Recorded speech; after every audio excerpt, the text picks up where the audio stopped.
The gentleman from the Wangshen funeral parlor? Clearly he's an extremely learned individual, and I do have a lot of respect for him. But his mindset is too traditional for me. He thinks in the same tired old terms as Rex Lapis did.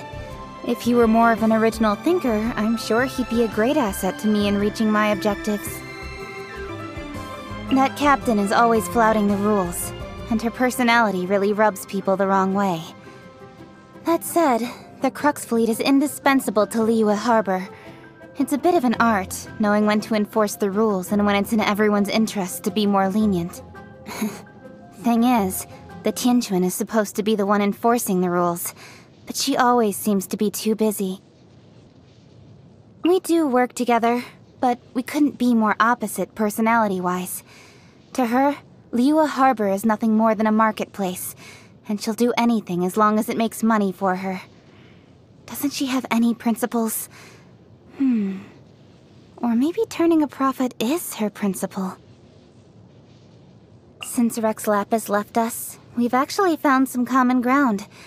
I was quite judgmental of her in the past, and we still fundamentally disagree on a number of issues. But in the current climate, I have to say I count her as a comrade in arms. Having said that, I ordered a Lucent Crescent from Mingxing Jewelry 3 months in advance, and when it was finally time to pick it up, they told me Ningguang had bought up the last few months' worth of Lucent Crescents for herself by paying double the price. She can be such a pain. You know what? I think her music rocks. Too noisy by traditional standards for sure, but I don't care. Good music is good music, and good music should reach the widest possible audience. Everyone has faith in Dr. Baizhu's medical skills. He's the right guy to go to when you can't figure out what's wrong with you. Oh, the rumors, you say? The only one that I know for a fact is true is how disgusting his medicine tastes. It's not just the kids who find it bitter. It's left me with some horrible memories, too. Yeah, the up-and-coming chef from Wanmin Restaurant. I get that she's gifted and everything. I just think her cooking can be a bit hit or miss. I was all ready to hire her for a small banquet once and give her full control over the menu. But the amount of lizard and slime in her sample dishes quickly turned me off that idea. 話には聞いたことがあるわ。名家の出なのに、彼は一族の事業よりも義教を重んじるって、素敵な人だと思う。一族の縛りを捨てて、自分が正しいと思うことを貫く人はめったにいないもの。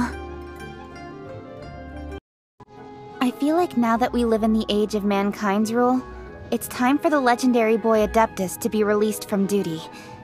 We no longer need a defender of that kind, because we are capable of working through the challenges we face on our own strength.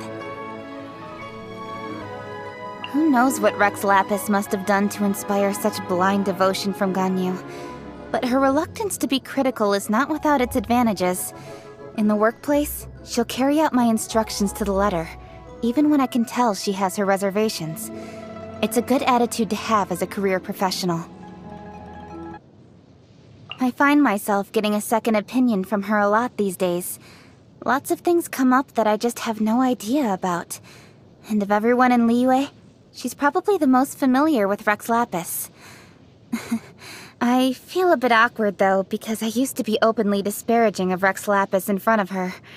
But she doesn't seem to mind, so I guess I've got nothing to worry about.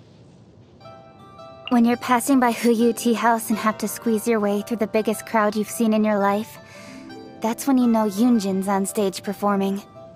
There's not a merchant in Liyue who wouldn't buy up the place if they had the chance, and Yunjin's the reason it would be worth every mora. Since Rex Lapis left us, the question of Liyue's future has been on my mind constantly.